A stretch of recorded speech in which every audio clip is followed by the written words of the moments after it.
Y es maravilloso que podamos nosotros saber que una de las verdades más importantes que necesitamos conocer para vivir realmente en libertad, en seguridad, en esperanza, es conocer qué grande es Dios.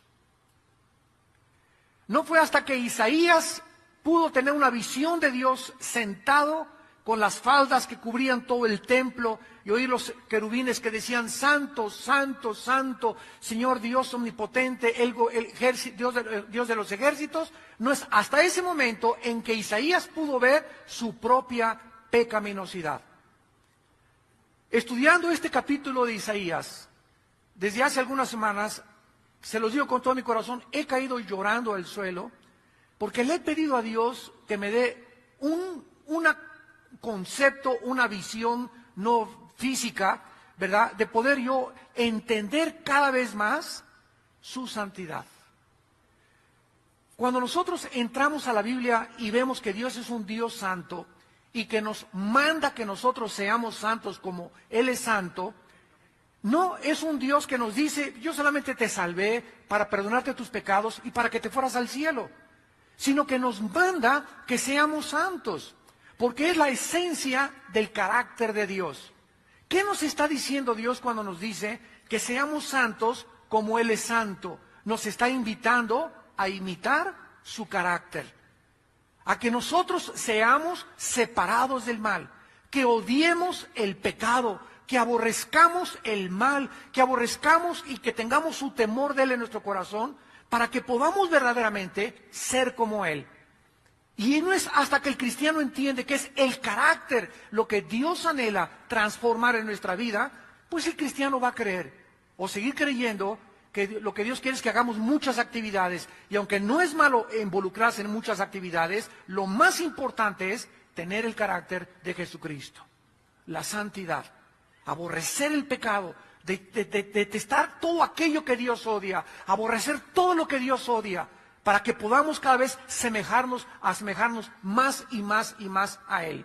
Esto es lo que Dios quiere que nosotros entendamos, porque cuando comenzamos a santificarnos, a apartarnos del pecado, a odiar el pecado, a comenzar verdaderamente a amar las cosas que Dios ama, es cuando comenzamos a entender la Biblia.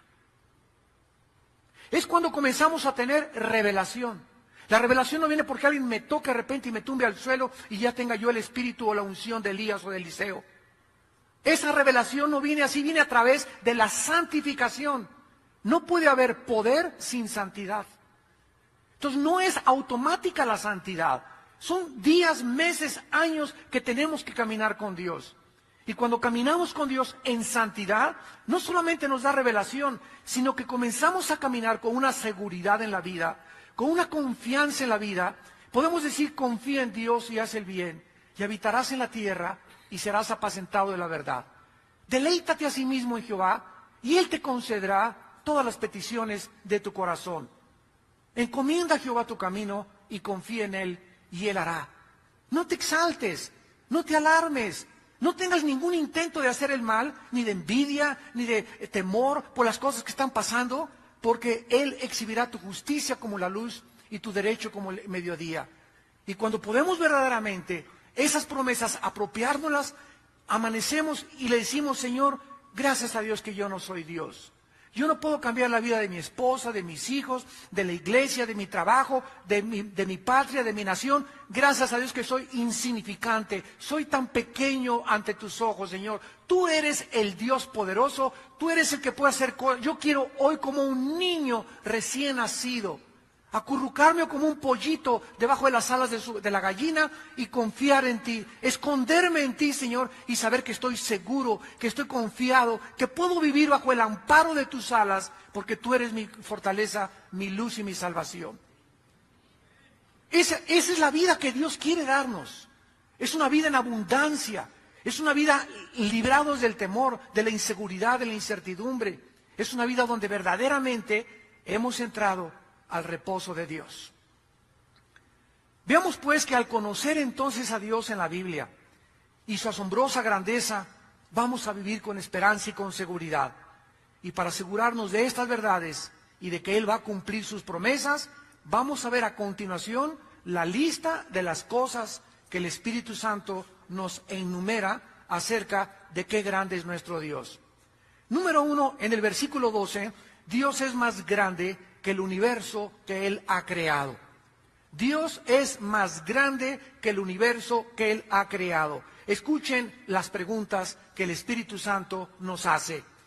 ¿Quién midió las aguas con el hueco de su mano y los cielos con su palmo? Con 3 dedos juntó el polvo de la tierra y pesó los montes con balanza y con pesado los collados. Vemos nosotros que en una comparación, como no puede usar Dios ninguna otra imagen ni ninguna otra ilustración, dice que todas las aguas de los océanos, de los ríos, de las lagunas, que los abismos que están dentro de la tierra, todo absolutamente lo que está aquí en este planeta, es como si Él las tuviera en sus manos. No es nada más que una gota en sus manos todas las aguas de los océanos. Todos los cielos, las estrellas, los planetas y las galaxias no son más grandes que la palma de su mano. Entonces ponte esto en la imaginación. Imagínate así a Dios como un gigante increíble, con los millones de billones de billones de billones de galaxias que existen, con las estrellas que son 500,000 veces más grandes que el Sol. Estrellas 500,000 veces más grandes que el Sol. Para que tengas una idea, la Tierra cabe 1,000,000 de veces dentro del Sol. Nuestro planeta cabe 1,000,000 de veces dentro del Sol. Y el Sol tiene estrellas que son más grandes que él, 500,000 veces más. O sea, ni siquiera en nuestra imaginación podríamos asimilarlo. Ese Dios con todo ese universo vasto que existe, lo tiene en su mano. Así de grande es Dios. Y todo el peso, dice la Biblia, con 3 dedos juntó el polvo de la tierra. O sea, todo el polvo y toda la tierra que existe en este planeta está matemáticamente calculada por Dios. No hay más tierra que agua, ni más agua que tierra. Exactamente, Dios hizo la capacidad y en las balanzas pesó, dice la Biblia, con 3 dedos el polvo y los montes con balanzas y con pesa los collados. Cuando Dios diseñó, dice en el Job 38, los ángeles estaban alegrándose, viéndose todo lo que Dios hacía. Y Dios puso cordel, puso medidas como un arquitecto. Esto va a tener tanta longitud, esto va a tener tanta anchura, todo el diámetro de la tierra, el movimiento de la tierra, para que el agua no se salga cuando gire la tierra, para que las aguas no lleguen a las playas e inunden las ciudades. Las playas, las aguas de los océanos llegan a un límite y ahí se paran. ¿Por qué los océanos no se van contra las ciudades? Porque Dios les puso un límite. Dios calculó todo, los collados, los montes, el polvo, las aguas. Es un Dios infinitamente sabio. Como dice en Génesis 1:1, en el principio Dios hizo los cielos y la tierra. Dice en Hebreos 1, del 1 al 3, Dios, habiendo hablado muchas veces y de muchas formas en otros tiempos por los profetas, ahora nos ha hablado por su Hijo Jesucristo, a quien hizo el heredero de todo y por quien asimismo hizo el universo, el cual es el resplandor de su gloria, y habiendo hecho la purificación de nuestros pecados, se sentó junto al Padre, y Él es el que sostiene todas las cosas con el poder de su palabra. Este es el Dios que nosotros estamos sirviendo, un Dios increíblemente vasto, maravilloso, inmenso para nuestra capacidad que tenemos. Pero no solamente eso, sino que a ese hombre que crucificaron hace 2000 años, es por quien Él hizo todo lo que existe, y ese hombre que resucitó es el que está sosteniendo el universo con el poder de la palabra que tienes ahí en tu silla y que tengo yo en mis manos. La palabra de Dios.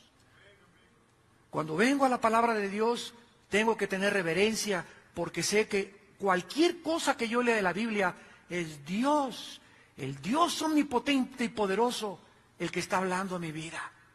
Y que lo que Él me está diciendo es la verdad. Y que tengo que creerlo con todo mi corazón y con toda mi alma. Si digo que realmente tengo fe, tengo que creer y tengo que obedecer. Porque si no, sería como la persona que se mira en un espejo y se olvida cómo era, y así es el que ve la palabra y se olvida lo que Dios le dijo. En segundo lugar, dice el versículo 13 y 14, que Dios es más grande que cualquier maestro o consejero del universo. ¿Quién enseñó al Espíritu de Jehová o le aconsejó enseñándole? ¿A quién pidió consejo para ser avisado? ¿Quién le enseñó el camino del juicio o le enseñó ciencia o le mostró la senda de la prudencia? El conocimiento de Dios, el entendimiento de Dios y su justicia son infinitas.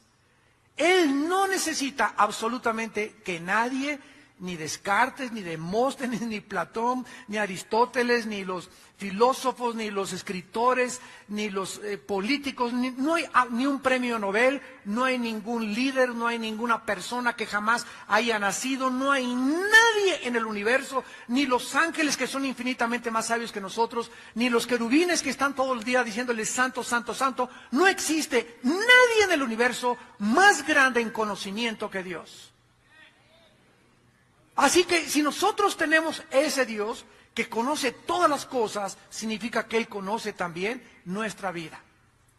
Y esto, ¿verdad?, funda nuestros fusibles, porque dijo Cristo que aún los pelos de nuestra cabeza estaban contados. Que los pajarillos del campo que valen 1 peso o 2 pesos, cada pajarito que se cae o cada pajarito que se muere, Dios sabe lo que le está pasando. Cuando un insecto, cuando una mosca la agarras y la matas, Dios sabe que mataste una mosca. Dios sabe que mataste un mosquito. Las hormiguitas que tú pasas y que tú las pisas, Dios sabe que fueron 375 hormigas las que pisó tu chancla. Este es el conocimiento de Dios. Los mismos átomos que forman la materia, los electrones y los protones y los neutrones que giran a una velocidad vertiginosa, Dios les dio esa velocidad. Y no hay un átomo que no se salga, un planeta que no se salga, sin que Dios no lo sepa. Este es el conocimiento de Dios tan maravilloso que existe. ¿Quién pues se puede atrever entonces a decirle a Dios, ¿por qué permite las tragedias? ¿Y por qué permite los tsunamis? Y si tú fueras Dios, yo no permitiría que se hubieran muerto 10,000 personas en un terremoto. Espérame tantito. Cuando Dios nos creó a nosotros, significa que Él es soberano en nuestra vida. Y si Dios te dio la vida, Él te la quita en el momento que Él quiere, como Él quiere y cuando Él quiere. Así que si se mueren 10,000 en un terremoto, esas personas se tenían que morir algún día, pero no nos gusta que se mueran aplastadas. Esas personas que se murieron en el tsunami se tenían que morir algún día. Los que se cayeron en un avión se tenían que morir un día, pero nosotros queremos que Dios nos lleve a casa como nosotros queremos, acostados en una cama, con una linda enfermera, con oxígeno, ¿verdad? Y sin ningún dolor, y de repente, vámonos, cerramos los ojos y estamos en su presencia. Desgraciadamente, tú no eres Dios. ¿Y tú le vas a enseñar cómo te vas a ir a la otra vida? ¿Tú le vas a aconsejar y le vas a decir que estuvo mal que Él permitiera la entrada del mal al universo? ¿Tú crees que el propósito de Dios, cuando Él tuvo de permitir que Satanás entrara y se rebelara contra Él, es más grande tu conocimiento y tu razón para que tú puedas decir, si yo hubiera sido Dios, yo no hubiera hecho eso? No hubiera permitido, de acuerdo a mi juicio, ese no puede ser un buen Dios porque permitió el mal en el universo. Eso es lo que tú dices, rata de agua puerca. Ratón de 3 patas. No tanto, ¿verdad? Pero quiero llegar a estos extremos. O sea, de veras, ¿quiénes somos nosotros?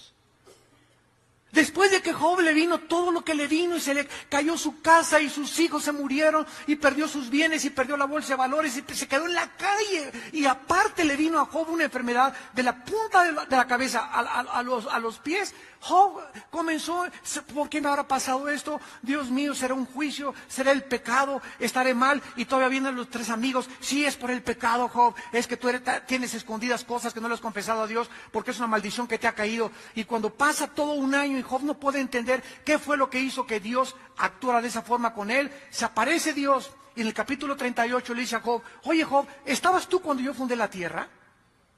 ¿Estabas tú cuando yo hice los animales? Cuando tuve las medidas y pesé los montes y los océanos y comencé a hacer todas las cosas a tu alrededor. Dime si eres tan sabio, contéstame. Ahora, si tú no entiendes ni siquiera las leyes físicas del universo, ¿cómo te atreves a tratar de querer comprender las leyes morales de mi creación. Y entonces cuando Job se dio cuenta que con quién estaba hablando y se dio cuenta de la grandeza de Dios, cayó Job de rodillas, capítulo 42, y le dijo: me aborrezco hasta el polvo. Oye ahora, Señor, habla tú y yo oiré. Ahora me doy cuenta que lo que yo estaba hablando eran marihuanadas.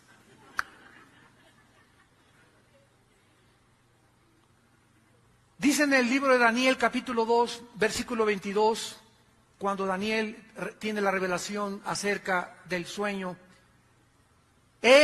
Dios revela lo profundo y lo escondido. Conoce lo que está en tinieblas y con Él mora la luz. En Romanos capítulo 11, cuando el apóstol Pablo habla acerca del misterio de por qué Israel ha sido puesto a un lado y la iglesia ha surgido ahora, pero que Dios no ha terminado con Israel y que dentro del plan de Dios está volver otra vez a levantar a Israel. Dice Romanos 11, versículo 33, oh profundidad de las riquezas, de la sabiduría y del conocimiento de Dios.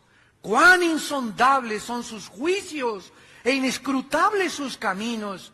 ¿Quién entendió la mente del Señor? ¿O quién fue su consejero?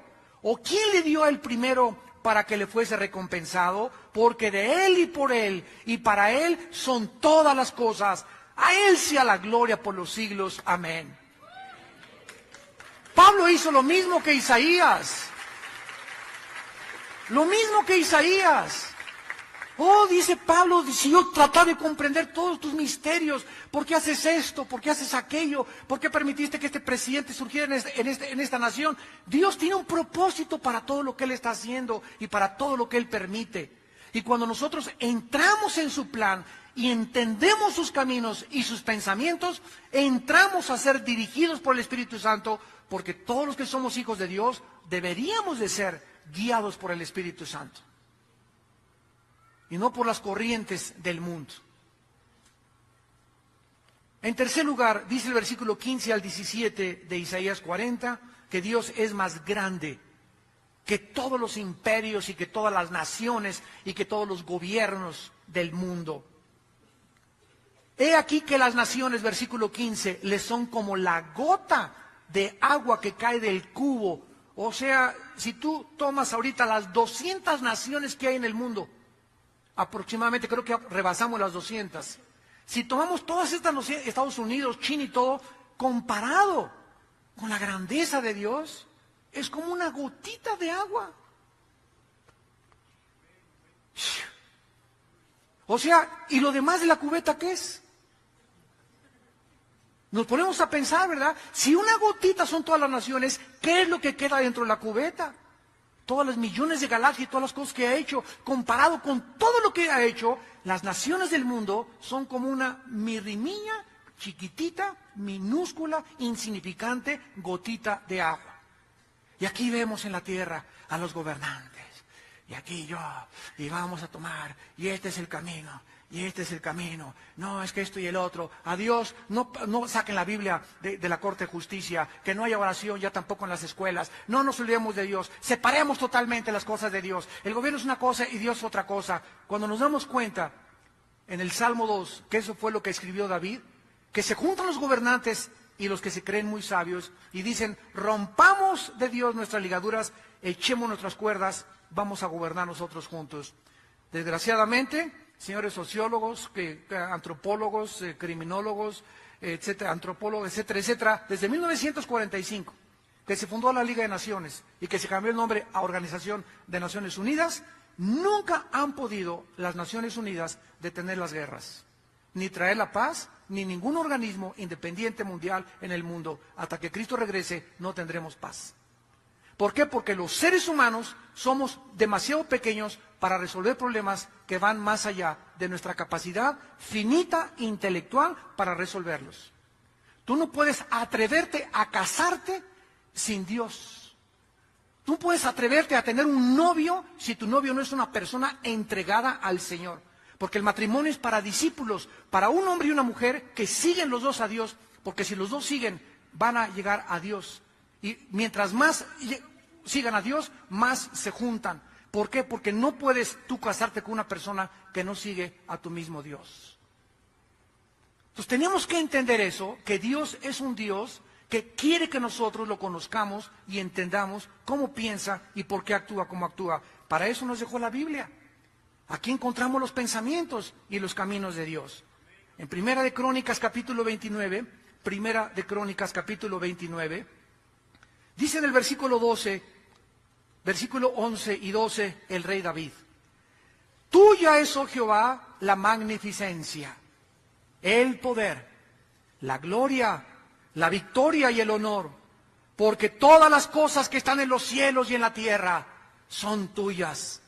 Tuyo, Jehová, es el reino, y tú eres excelso sobre todos. Las riquezas y la gloria proceden de ti, y tú dominas sobre todo. En tu mano está la fuerza y el poder, y en tu mano el hacer grande y el dar poder a todos.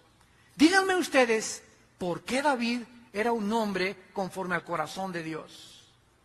Porque era un hombre que conocía la grandeza de Dios.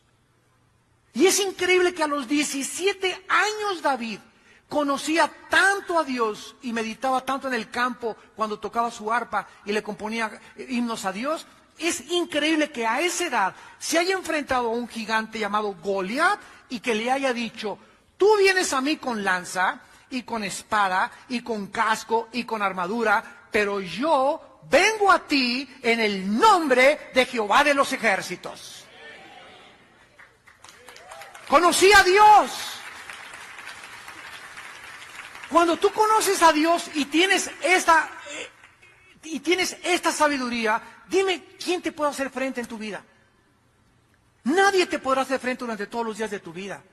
¿Por qué? Porque cualquiera que te amenace en tu vida, cualquier temor que tú tengas inconsciente, el dinero que se levanta como un Goliat, o la falta de trabajo, o la falta, etcétera, etcétera, son problemas que Dios los conoce. Él conoce, Él es omnisciente, Él sabe qué necesitas, Él sabe qué necesito, Él sabe cuántos cornflakes tienes en tu alacena, sabe cuántos litros de leche te faltan, Él sabe todas esas cosas. Y Él suplirá todo lo que nos falta conforme a sus riquezas en gloria en Cristo Jesús. Pero ¿por qué muchas personas viven como viven? Porque no lo conocen ni tienen confianza en Él. Y se levantan: ¿qué comeré? ¿A dónde iré? Este y el otro. Y comienzan la desesperación. Y Dios ve desde los cielos a sus hijos, ¿verdad? Que nos ve como peor que gotas de agua. Y dice: si tú quieres que yo entre en acción en tu vida y llene tus alacenas y puedas en casa, confía en mí. Confía en mí. Tú no puedes tener temor al mundo y temor de las circunstancias y temor de Dios, porque el perfecto amor echa fuera el temor. De donde el que teme vive atormentado. Y la humanidad ahorita, ven alrededor, nunca el mundo había estado tan desesperado como en la época que estamos viviendo. Ahora que vine yo de Dallas antier, la semana pasada, 37 personas en Dallas se suicidaron. Y estoy hablando personas de la clase media alta, porque de repente se acabó su negocio. Los que invirtieron en la bolsa de valores, los que invirtieron acá, los que invirtieron allá, como todo es a crédito y todo es a crédito y todo es a crédito, se acaban los empleos, no tengo para pagar los intereses y lo que he pagado en 5 años han sido solamente los intereses, el interés principal de mi caso de mi carro. Ahora que ya no tengo ni siquiera para seguir pagando eso, ¿qué me queda? Se pegan un balazo, o se ahorcan, o se envenenan con algún veneno. Esto es lo que está pasando en el mundo. ¿Por qué? Porque la gente tiene sus ojos puestos en este mundo que es como el vapor y que el momento que Dios quiere sopla sobre el mundo y todo va a desaparecer. Pero nosotros lo conocemos a Él. Es un Dios que te ha dicho: no, nada te faltará, nunca te abandonaré. Estaré contigo y a la diestra de tu mano te levantaré y te fortaleceré. Los que piensen mal contra ti, piensan mal contra mí, dice el Señor. Yo soy tu escudo y tu fortaleza. Yo soy el Dios de tu salvación. ¿Por qué entonces vives como vives? ¿Por qué has recurrido inclusive a las pastillas tranquilizantes, al alcohol, a las drogas, a la coca, buscando anestésicos? Porque no puedes enfrentar la realidad, porque no sabes quién soy yo. Y me dices de la boca para afuera que eres cristiano. El Dios de los siglos, el Dios de nuestra fortaleza, es el Dios que hizo el cielo y todas las cosas, y el que tiene cuidado de nosotros. En el libro de los Hechos, capítulo 17. Pablo se enfrenta a los griegos filósofos, sabios de su época. y comienza a hablarles acerca del verdadero Dios con esta cátedra de la grandeza de Dios. Dice Hechos 17, versículo 24. Pablo le dice a los griegos, a los filósofos: el Dios que hizo el mundo y todas las cosas que en él hay, siendo Señor del cielo y de la tierra, no habita en templos hechos por manos humanas. O sea, quitémonos, amados santos de Dios, esa frasecita, vamos al templo. Esto no es un templo, el templo somos las personas.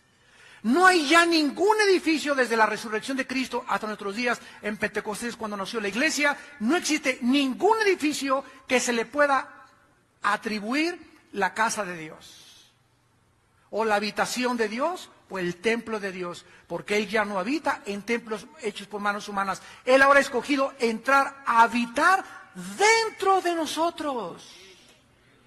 Ahora tú eres el templo de Dios y yo soy el templo de Dios. Y cuando nos juntamos en el parque, en Chapultepec, en Cuautitlán, no importa el techo o el lugar, no es el lugar ni el edificio el templo, somos las personas.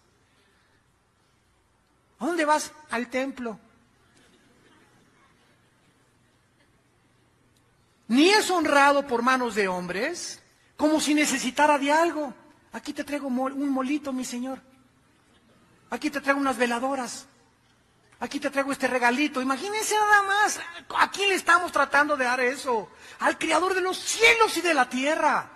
¿Qué habrá que podamos decirle a Dios? Te ofrezco este reloj, te ofrezco aquello. ¿Qué hay si nos dio a su Hijo? ¿Cómo nos atrevemos a querer comprar a Dios? Él no quiere sacrificio, quiere obediencia. Quiere nuestra obediencia. Me voy de rodillas a la villa, Señor.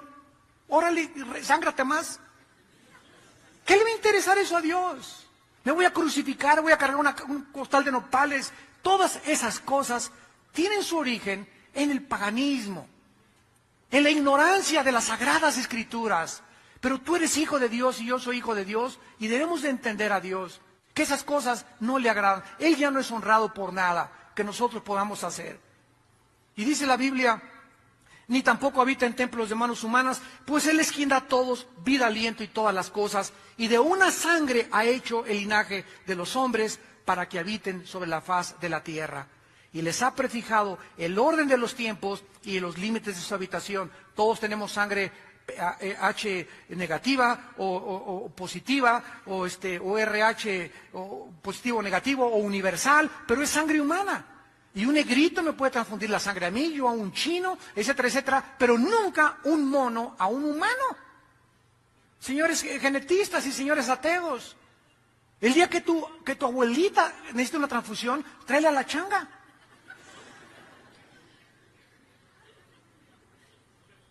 La misma composición de los cromosomas y la misma composición del ADN que tenemos nosotros, el código genético hereditario, impide que nosotros podamos cambiar de una especie a otra especie. Y esto fue escrito antes de que se descubriera en 1860 la ley de la herencia por Gregorio Mendel. Más de 18 siglos antes, el apóstol Pablo les dijo a los filósofos, a los que se creían muy sabios, ¿sabe una cosa? Todos los seres humanos somos una sola raza. No hay raza amarilla, no hay raza negra, no hay raza anglosajona. Somos una sola raza, somos la raza humana. No, la raza de los indios, la raza de los negros, no, somos una raza todos, porque todos tenemos sangre humana. No hay ninguna especie subhumana. ¡Qué maravilla de la Biblia! Para que habitemos en la tierra, Dios nos dio esta sangre, no en la luna, no en Marte. Ahí están buscando luna de miel en la luna, imagínense nada más cambiarlo por Cancún.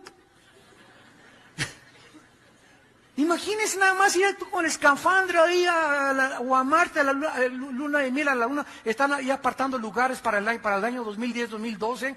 ¿Qué canica? Yo la luna de miel, lo que menos quieres hacer es una escafandra. Te va a estorbar. Imagínate con todo ese traje de astronauta, en la luna de miel, que en traje de baño, ¿verdad? Y nos ha prefijado el orden de los tiempos y los límites de la habitación. De acuerdo a este versículo, el hombre nunca conquistará el espacio. nos ha preordenado para que vivamos en este mundo. Y en 1945-43, Alberto Einstein, cuando descubrió su fórmula E igual a mc al cuadrado, descubrió que por la velocidad y por el tiempo el hombre jamás llegaría fuera de ninguna galaxia. Porque si tú te vas ahorita en una nave a Marte y cuando regreses, tu esposa va a tener 15 años más que tú. Porque el tiempo no existe en el espacio igual que aquí en la Tierra. Y además la velocidad. Tendrías que ir a la velocidad de la luz para llegar casi en 5,000 años a la más cercana galaxia. Entonces, Dios lo había dicho ya con cientos de años de anticipación. En cuarto lugar, Dios es más grande que todos los dioses y los ídolos del mundo. Versículo 18 al 21, Isaías 40. Dios es más grande que todos los falsos dioses y que todos los ídolos del mundo. Dice el versículo 18, ¿a quién pues o a qué haréis semejante a Dios? ¿O qué imagen le compondréis? O sea, aquí estamos en un planeta donde tenemos la conciencia de que hay un Dios. Y la gente, como no ha visto a Dios, ni nadie la ha visto jamás, pues tenemos que pintar algo que se parezca a Dios.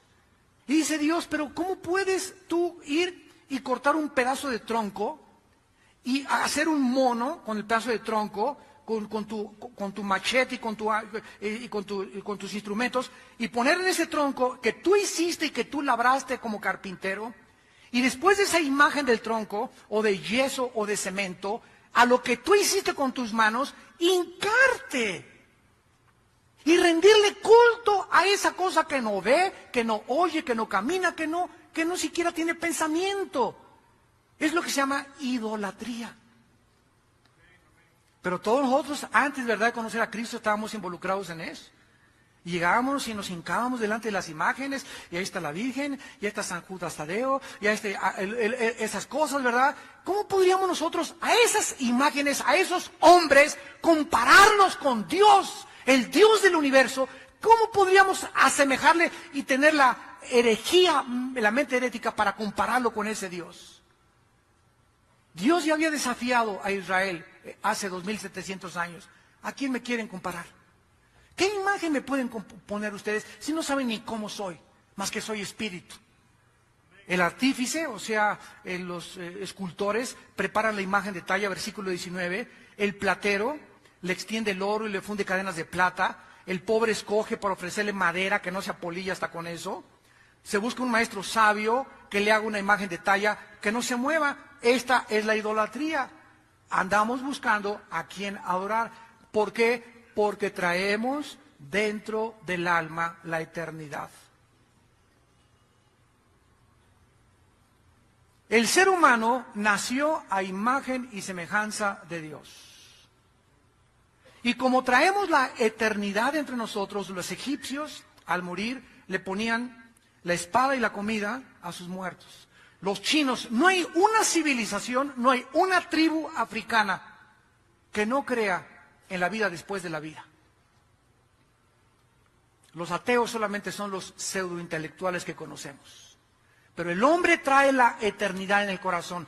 Y como no sabe quién es Dios, pues se hace un Dios y se inclina ante alguien que él mismo ha creado. Y por eso hay 4 preguntas en el versículo 21. ¿No sabéis? ¿No habéis oído? ¿Nunca te lo habían dicho desde el principio? ¿No han sido enseñados desde que la tierra se fundó? En otras palabras, está diciendo Dios, bueno, es que solamente levanta los ojos al cielo y date cuenta que hay un orden, que hay un diseño, y que no puede haber un diseño sin un diseñador. Si yo voy a ver una pintura, yo no puedo creer que esa pintura de la Gioconda se haya hecho sola o que Chita la haya pintado. Si voy en el desierto y me encuentro un motor de un Volkswagen con distribuidor, con bomba de gasolina, con un acumulador, con alambres, todo perfectamente coordinado para que pueda un coche andar, yo no puedo comprobar y decir y concluir, las arenas del desierto hicieron el motor del Volkswagen, o encontrarme un reloj, una maquinaria perfecta en la calle y decir, se hizo por el cemento de la banqueta. Así son las personas, vean ustedes cómo nos reímos, pero así son los ateos. Es increíble que se digan intelectuales y pensadores y que puedan desafiar a ese Dios y decir, todo es la obra de un accidente. Todo apareció por un accidente, cuando la misma física comprueba que nunca del desorden ha surgido el orden, sino al contrario, del orden surge el desorden. De una explosión, como dicen, del Big Bang, surgió el universo. Jamás ni físicamente se ha comprobado eso. Pero esa es la soberbia intelectual del ser humano, por la cual la Biblia nos revela en esta mañana. Dios es más grande que cualquier Dios. En quinto lugar, Dios es más grande que los habitantes de este planeta. Versículo 22. Él está sentado sobre el círculo de la tierra. Tomen nota, 2360 años antes de Galileo Galilei. Ve y así frótale la Biblia en la nariz a tu maestro en la escuela. 2360 años antes de Galileo Galilei, la Biblia ya decía que la tierra era redonda. Isaías 40:22.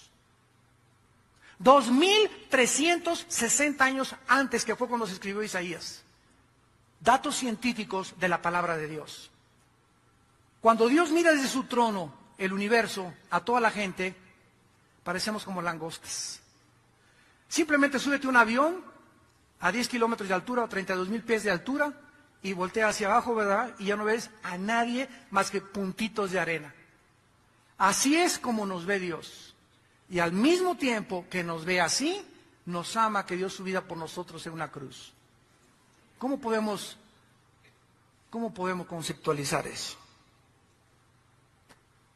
Que siendo tan pequeños, haya dado su vida por nosotros.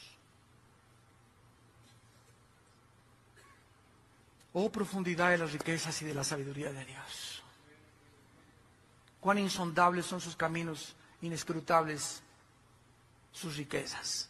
Dice en Isaías capítulo 2, versículo 22, Isaías 2:22, hablando de lo mismo: dejaos del hombre cuyo aliento está en su nariz, porque de qué él es estimado.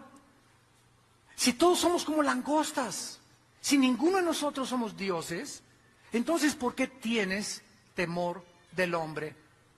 Entonces, ¿por qué pones tu confianza en un hombre? ¿Por qué creemos que un estadista o que un presidente o que un conquistador nos va a ayudar? ¿Por qué crees que si tu esposo no te ama no puedes ser feliz? Tu felicidad no depende de si tu esposo te hace feliz. Él es un hombre.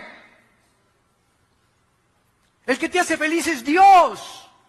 Y si tu esposo no te hace feliz Dios. Pero si estás dependiendo de tu felicidad para que sea tu esposo el que te haga feliz, vas a seguir amargada hasta que tu esposo se convierta. Tú sigue amando a Dios y alabándolo y bendiciendo a tu esposo. Yo te bendigo en el nombre de Jesús, te bendigo. ¿No me quieres? Pues no me quieras. Pero yo soy tu esposa.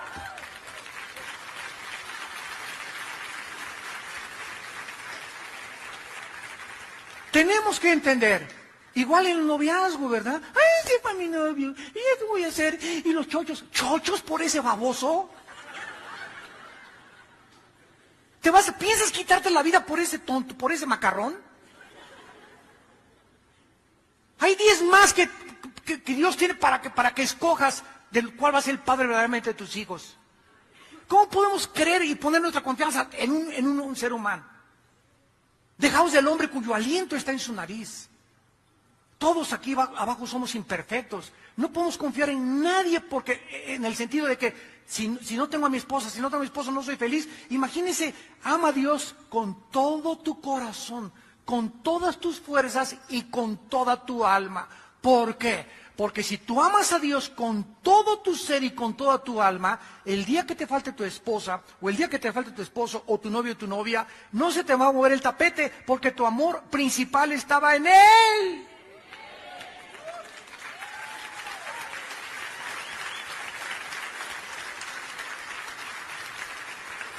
¿Se dan cuenta de la sabiduría de Dios detrás de los mandamientos que nos da? ¿Por qué nos ordena lo que nos ordena Dios? Cualquier día, ay, qué egoísta, qué ególatra, más quiere que lo veamos a Él. No, es que cuando Él nos dice, por ejemplo, no cometerás inmoralidad, nos está diciendo Dios, cada vez que pecas, te lastimas, mijito. Cada vez que pecas, te estás lastimando, te estás hiriendo. No quiero que te lastimes. Di mi vida por ti. Por eso te digo, no cometas inmoralidad. No robes. No trances a tu vecino. No eches mentiras. Porque cada vez que lo haces, cada vez que pecamos, estamos lastimándonos a nosotros mismos. Porque el pecado nos hace sufrir. Esta es la razón por la cual nos dice Dios que seamos santos, porque Él es santo. Porque Él odia la maldad. Y Él sabe que el pecado es la razón por la cual su Hijo en la cruz abrió sus brazos. Y si fue tan grande el precio que Él pagó por ello, compréndelo, asimílalo en tu corazón. Dios quiere que aborrezcas el pecado. Quiere tu felicidad. Quiere darte una buena esposa, un buen esposo, un buen coche, una buena casa. Pero por favor, obedécelo. Cree lo que Él te está diciendo. Él es más grande que cualquier cosa que pueda existir. En el capítulo 12 de Job, versículo 17, dice Job 12:17, Él hace andar despojados de consejo a los consejeros y entontece a los jueces. Versículo 24 y 25, Él quita el entendimiento a los jefes del pueblo de la tierra y los hace vagar como por un yermo sin camino. Van a tientas como en tinieblas y sin luz y los hace errar como borrachos. Ese es nuestro Dios. Hay esas personas en quien nosotros ponemos nuestra confianza, en quien creemos que nos van a ayudar, en quien creemos que si no y si entra mi cuñado de diputado, ahora sí la voy a hacer, y si entra el gobernador ahora sí la voy a hacer, y si sube el petróleo, ahora sí, y confiamos en el dinero, en el petróleo, en las personas que son como langostas delante de Él. Maldito el hombre que confía en el hombre. Tenemos que confiar en Él, quererle a Él, amarlo a Él, entregarle nuestra vida a Él. En Él somos y nos movemos y existimos. Y cuando comenzamos a ver esta grandeza de Dios, comenzamos a vivir con seguridad. Y finalmente, dicen los últimos versículos del 27 al 31, lo más precioso de este capítulo. ¿Por qué dices, oh Jacob, y hablas tú, Israel, mi camino está escondido de Jehová y de mí pasó mi juicio? ¿No has oído, no has sabido que el Dios eterno es Jehová? Dios es más grande que cualquier problema o cualquier tentación que podamos enfrentar. En primer lugar, dice el versículo 28, que Él es el creador de todas las cosas, por lo que Él conoce todo lo que está sucediendo. Si tú lees Apocalipsis 2 y Apocalipsis 3, hay 7 cartas a 7 iglesias. Y todas las cartas comienzan con estas palabras. Yo conozco tus obras. Yo conozco tus obras. Yo conozco hoy muchachita, ¿a qué hora te levantaste hoy? Y tú. Sé qué desayunaste. Sé cuando te levantaste qué estabas pensando. Sé a qué horas te acostaste. Hoy te viene el doctor, qué revistas estabas leyendo. Qué revistas compraste en Sanborns. Qué películas viste. Qué retaste en Blockbuster. Yo conozco todo lo que ustedes hacen, dice el Señor. Su mirada penetrante llega hasta lo más profundo de nuestra alma y nuestro corazón y nos desnuda, y no podemos engañar a aquel que es tan grande, que conoce las hormigas y los moscos y los pájaros, que al mismo tiempo conoce también lo que nosotros somos. Y a cada uno nos paga conforme a nuestras obras. Ese es nuestro Dios. En segundo lugar, dice el versículo 28b, no desfallece ese Dios que es el origen de la energía. Nunca es posible que pueda cansarse o decir ya me tienen harto, y su entendimiento no hay quien lo alcance, ¿verdad? Él es el origen de toda la energía del universo. Él es la fuente de la energía. ¿Qué le pasa a un celular cuando tú se le acaba la pila y lo desconectas? Bueno, el cable, ¿verdad?, es como el cuerpo, el celular es como el alma y la luz es como el Espíritu Santo. Entonces nosotros, como un celular o como un foco, al conectarnos a la energía, sacamos algo que no es inherente en nosotros. Entonces, cuando yo vengo a la Biblia, me estoy conectando a Dios. No hay otro origen para mi energía, para mi ánimo, para mi fuerza, para seguir peleando, para no desanimarme, más que mi contacto con la palabra de Dios. Al conectarte tú con la Biblia, estás jalando esa energía y dice la Biblia que entonces si estabas cansado, si estabas deprimido, si estabas desanimado, vas a comenzar a levantar alas como las águilas. Esto es lo que Dios nos quiere enseñar en esta mañana. Él da esfuerzo al cansado y multiplica las fuerzas al que no tiene ningunas. ¿Cuántos de nosotros, yo continuamente llego a mi casa y caigo hincado, Señor, y así de todo lo que he visto, de todas las cosas, persecución y apatía y apostasía, etcétera, etcétera, que dices ya, problemas con los hijos, problemas en las iglesias, etcétera, etcétera, ya no puedo, Señor, ya la cabeza no puedes ni pensar, ¿verdad? Quisieras ya irte a Cancún, irte a Acapulco, pero no puedes escaparte por la puerta fácil, tienes que caer de rodillas y comenzar, Señor, en el nombre de Jesucristo, hubiera yo desmayado si no hubiera creído en ti. Oh, alma mía, aguarda en Jehová, no te desesperes, confía en él, aliéntese de tu corazón, el Señor vive. Y después de un tiempo de estar con él, comienzas a sentir algo y te levantas, y me levanto otra vez y me siento otra vez, ahora sí, como el gallito giro. Pero ¿de dónde viene esa energía, verdad? Es sobrenatural. No voy con el tequila ni con el alcohol, porque es lo que hace mucha gente. No, con el tequila, eso me va a dar ánimo, ¿verdad? O un pericazo de coca, o un bachichazo de la mota de la Golden de Acapulco. Todas esas cosas son anestésicos falsos. ¿Por qué la gente recurre a esas cosas? Porque no conocen a Dios. Pruébalo, dice el Señor, pruébame. Pruébame cuando te sientas así. No agarres la botella, no agarres la droga, no agarres las pastillas tranquilizantes, híncate y dame a conocer todas tus peticiones, y la paz de Dios, que sobrepasa todo entendimiento, guardará tus pensamientos y tu corazón en Cristo Jesús. Él guardará en completa paz a aquel cuyo pensamiento en él persevera, porque en él ha confiado. Isaías 29. Mi paz les dejo, mi paz les doy. ¿Qué es lo contrario a la acidez estomacal? ¿Qué es lo contrario al estrés? ¿Por qué la gente está estresada? ¿Qué es lo contrario a los problemas de las úlceras y de los ataques cardíacos? Lo contrario es la paz. Una persona que está estresada se comienza a enfermar del hígado, del páncreas, te sube la presión, afecta a tu sistema nervioso. Dicen que cuando se muere una persona, tu estrés está como en 200. Cuando hay un divorcio, tu estrés está como en 250. Y hay una cadena que han hecho, ¿verdad?, de ver qué es lo que produce más estrés en la vida de un ser humano. Manejar simplemente son como 30 o 40 grados de estrés. Nada más manejar en el periférico. Entonces, si nosotros comenzamos a ver y sumamos al llegar a la casa todas las veces que nos enfrentamos con el estrés y tenemos una cuenta de más de 100, nos damos cuenta entonces por qué estamos enfermos.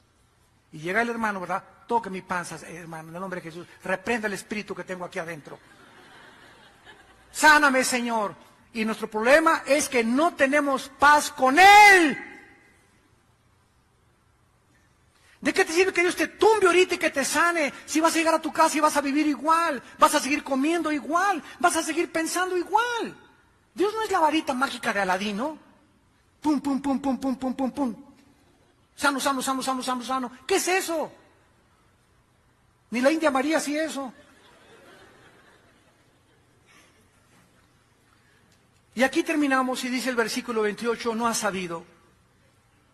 ¿No has oído que el Dios eterno es Jehová, el cual creó los confines de la tierra, como ya me lo explicó anteriormente? No desfallece ni se fatiga con cansancio, y su entendimiento no hay quien lo alcance. Él da esfuerzo al cansado, multiplica las fuerzas al que no tiene ningunas. Los muchachos, así como que están jóvenes y 18 años, por más que sean jóvenes, se fatigan y se cansan, porque son humanos. Los jóvenes también se flaquean y caen, pero comparándonos con los jóvenes, que ya no pueden, a los 18, 20 años parecen viejitos de 35 y 40, los que esperan en Jehová. Aquí está el centro y el núcleo de toda nuestra conferencia. La palabra esperar es la palabra hebrea kavá, que significa unir dos cosas o pegar dos cosas. Los que están así con Dios son los únicos que van a poder levantarse y enfrentar lo que nos queda de vida y las batallas que nos están esperando, porque están unidos con Él, y cuando estás unido con Él, Él es quien pelea tus batallas. Porque separados de mí, nada podéis hacer. Enfréntate a tu matrimonio sin Dios, enfréntate a tu trabajo sin Dios, haz un negocio sin Dios, sé padre sin Dios, sé madre sin Dios, haz lo que quieras sin Dios, y la ruina te está garantizada adelante de tu vida. Porque fuimos creados para caminar con Él. Fue el secreto de la vida de Jesucristo. Dice Marcos 1:35 que aún no amanecía y se levantaba para hacer contacto con su Padre y se iba a orar en la madrugada. Y cuando los discípulos vieron a Cristo que echaba demonios y sanaba enfermos y resucitó a los muertos, ¿saben una cosa? Los discípulos descubrieron cuál era el secreto de Jesús. Y sabían que el secreto de Jesús estaba en la oración. Y por eso nunca le preguntaron, enséñanos a sacar demonios o enséñanos a sanar. La única pregunta que le hicieron los discípulos a Cristo fue, enséñanos a orar. Porque sabían que ahí estaba el secreto del poder de Jesús, en su vida y en su comunión con su Padre. Y las águilas es el ejemplo que usa el Espíritu Santo, porque las águilas son las únicas aves de los gavilanes, cóndores, todos esos pilotes, la que tú quieras, es la única ave el águila que cuando la tormenta viene, todas las aves van y se esconden en los árboles, se buscan refugio en las cuevas. El águila es la única ave que cuando viene una tormenta no corre y se esconde, sino que vuela y se enfrenta a la tormenta para volar arriba de ella. Y así nosotros, cuando tenemos esas fuerzas sobrenaturales, porque no nos ha dado Dios un espíritu de temor, sino de valor y de poder, cuando enfrentamos los poderes, no huimos de la vida, no nos amedrentamos, no tememos, no nos desanimamos, no nos deprimimos 2 o 3 días, sino que hacemos contacto con Dios, venimos a la palabra, aumentamos nuestra vida de oración y vamos a comenzar a volar arriba de los problemas, y los problemas van a quedar abajo de nosotros, porque Él es nuestra fortaleza. Torre fuerte es el nombre de Jehová, a Él correrá el justo y Él será levantado. Padre, gracias por tu palabra. Gracias por tu palabra, Señor. Oh Dios, en esta tarde oramos por muchos hijos e hijas tuyas que están desanimados, que están deprimidos, que están estresados. Muchos que ustedes nos ven por la televisión, no hay un camino corto para el poder de Dios, ni para la santidad. Tienes que discipularte. Tienes que pagar el precio de conocer a Dios y de seguirlo con todo tu corazón. Bendecimos en esta mañana a todos ustedes que están caídos, afligidos, para que la paz de Dios, que sobrepasa todo entendimiento, guarde tus pensamientos en Cristo Jesús. Pídele perdón a Dios en esta mañana y dile: Señor, lávame con tu sangre preciosa. Me he separado de ti en mi soberbia, creyendo que puedo actuar y vivir sin ti. Oh Dios, tú eres mi fortaleza. Tú eres mi pronto auxilio en todas las tribulaciones. Diré a Jehová, castillo mío, roca mía, mi Dios, en quien confiaré. Como el siervo clama por las aguas, oh Dios, hazme que así mi alma clame por ti. Quiero tener sed de ti, quiero tener hambre de ti, quiero conocer tu santidad y ser cada vez más santo, porque tú eres santo. En esta mañana también tal vez habrá personas que no tienen a Cristo todavía, que tal vez vienen a visitarnos, o tal vez tienes varios domingos ya viniendo, pero no le has entregado tu vida a Jesucristo. Yo te pido en esta mañana que le entregues tu vida, que te arrepientas de tus pecados y que le digas a Cristo ahí desde tu corazón. Ustedes que nos ven en la televisión también, dile en tu corazón: Señor mío y Dios mío, te pido perdón por mis pecados. Creo que en la cruz tu Hijo Jesucristo pagó con su sangre por ellos y que a los 3 días lo levantaste de los muertos.